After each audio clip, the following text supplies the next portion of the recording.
Hello बच्चों। तो आज हमारा क्वेश्चन है observe the three columns in which column 1 represents carbohydrate, column 2 represents sugar type, column 3 represents different type of test and its nature.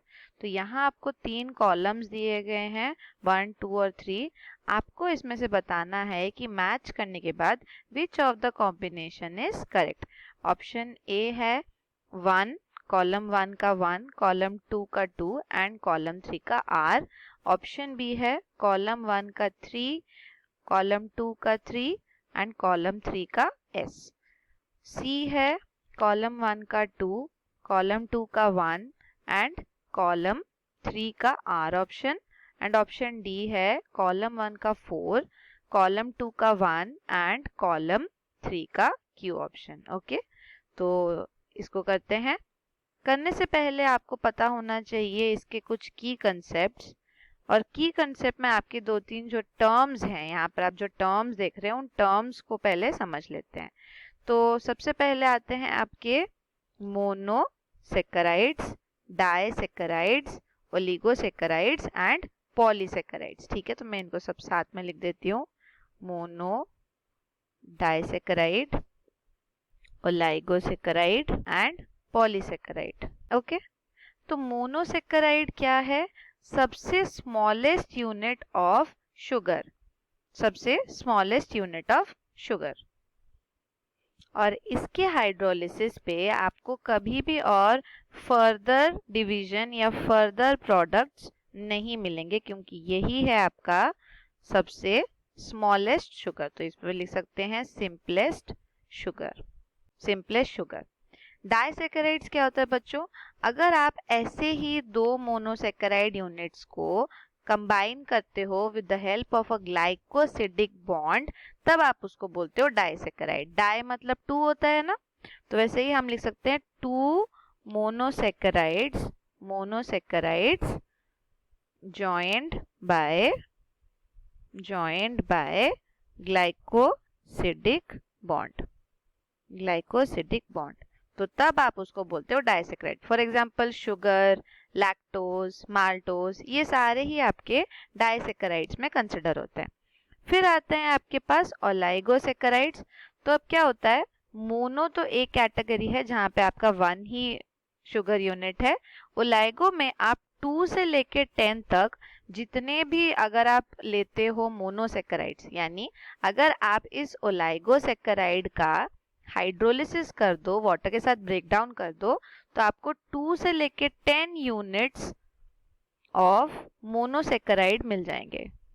Okay, तो 2 से लेके 10 units of monosaccharide आपको मिलते हैं ओलिगोसेक्राइड के लिए। ओके, और पॉलीसेक्राइड किसको कहते हैं?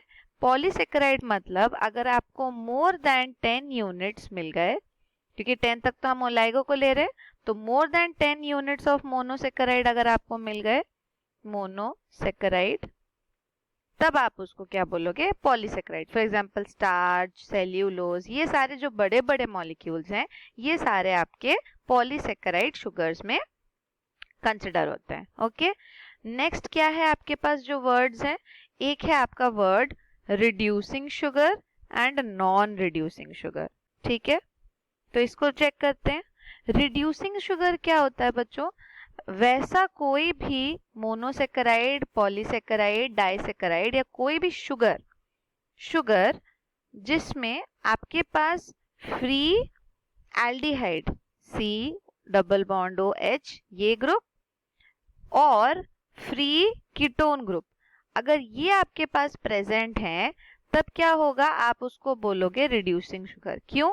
क्योंकि तब इनके पास एबिलिटी होती है to reduce Tollens and Fellings reagent, Tollens and Fellings reagent। और हमें पता है टॉलेंस टेस्ट और फेलिंग्स टेस्ट किसके लिए पॉजिटिव होते हैं? हमेशा एल्डिहाइड्स के लिए, राइट? तो अगर आपके पास फ्री एल्डिहाइड ग्रुप है आपके शुगर में, और हमें पता है कि हर शुगर में एल्डिहाइड ग्रुप्स होते ही होते हैं, तो अगर आपके पास वो जो एल्डिहाइड ग्रुप है वो फ्री टू रिएक्ट है, तभी वो टॉलेंस या फेलिंग्स रिएजेंट का टेस्ट दे पाएंगे। और अगर वो उनको रिड्यूस कर रहे हैं, तब आप उनको क्या बोलोगे, रिड्यूसिंग शुगर्स। वेयर एज अगर आपके पास कोई शुगर है जहां पर उनका एल्डिहाइड ग्रुप या उनका कीटोन ग्रुप फ्री नहीं है, नॉट फ्री, तब आप क्या करोगे, तब आप बोलोगे ये बॉन्डेड स्टेट में है। और अगर ये बॉन्डेड स्टेट में है तो क्या ये कभी भी Tollens of Fehling's reagent test दे सकते हैं? नो, ये कभी भी नहीं दे सकते।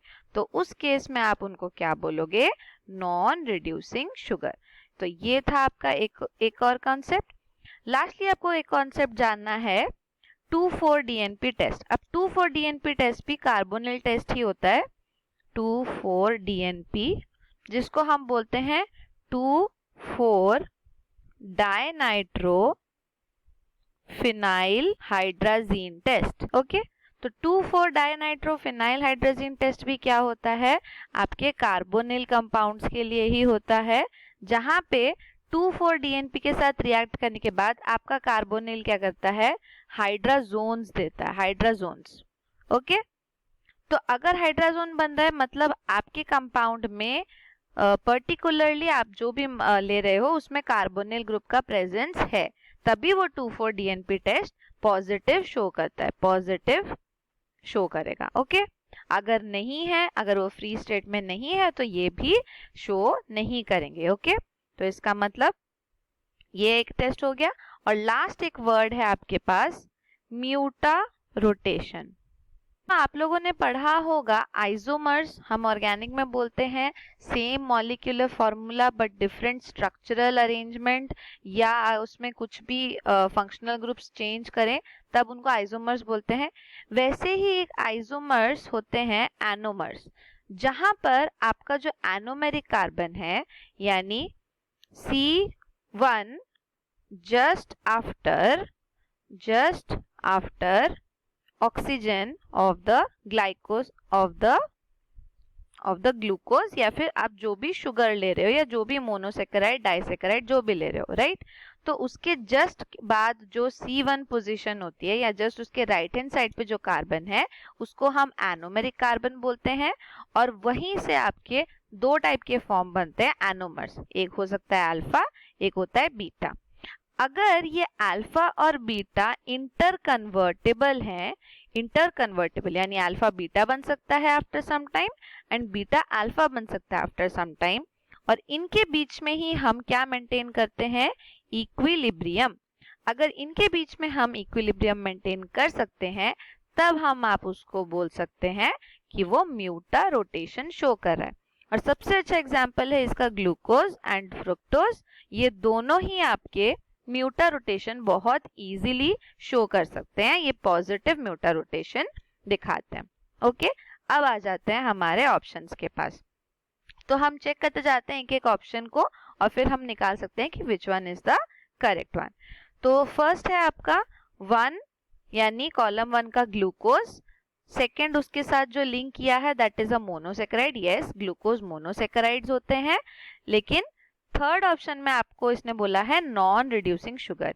ये बच्चों नॉन रिड्यूसिंग शुगर नहीं होता, क्योंकि आपको पता है कि ग्लूकोज में जो एल्डिहाइड है वो फ्री स्टेट में होता है, तो वो टॉलरेंस रिएजेंट फेलिंग्स रिएजेंट दे सकते हैं, तो ये रॉन्ग हो जाएगा। ऑप्शन नंबर बी में देखते हैं, थर्ड यानी स्टार्च रिएक्ट्स, इसके साथ रखा है कॉलम 2 का polysaccharide, yes starch is a polysaccharide, और उसके साथ रखा है option number S 2,4-DNP test positive. No, कभी भी स्टार्च 2,4-DNP टेस्ट नहीं दे सकता, क्योंकि all of the aldehydes are linked to each other, वो एक सारे बॉन्डेड स्टेट में प्रेजेंट हैं, इसीलिए ये कभी भी वो टेस्ट नहीं दे सकता, तो this is wrong answer. C option है आपका सेकेंड फ्रॉम कॉलम 1, सेकेंड कौन है, सुक्रोज, और first from column 2, sucrose disaccharide, yes sucrose is a disaccharide क्योंकि सुक्रोज ग्लूकोज और फ्रक्टोज दोनों मोनोसेकेराइड से बना हुआ है। लेकिन ऑप्शन सी में कॉलम 3 में क्या है, R, it is a non reducing sugar. अभी जब हम रिड्यूसिंग नॉन रिड्यूसिंग कर रहे थे हमने देखा था free sugar, free aldehyde group चाहिए रिड्यूसिंग होने के लिए, और इसमें तो फ्री नहीं है कुछ भी, इसीलिए आपका सुक्रोज जो है वो एक नॉन रिड्यूसिंग शुगर है, which is the correct answer. तो ऑप्शन सी तो करेक्ट हो गया। डी भी चेक कर लेते हैं। 4 यानी fructose, fructose from column 1 link किया है कॉलम 2 के 1 डाइसेक्राइड। फ्रक्टोज तो कभी भी डाइसेक्राइड नहीं है, इट इज अ मोनोसेक्राइड। तो ये ऑप्शन तो पहले ही रॉन्ग हो गया। ओके, तो करेक्ट आंसर है option number C. Hope you understood it well. Thank you.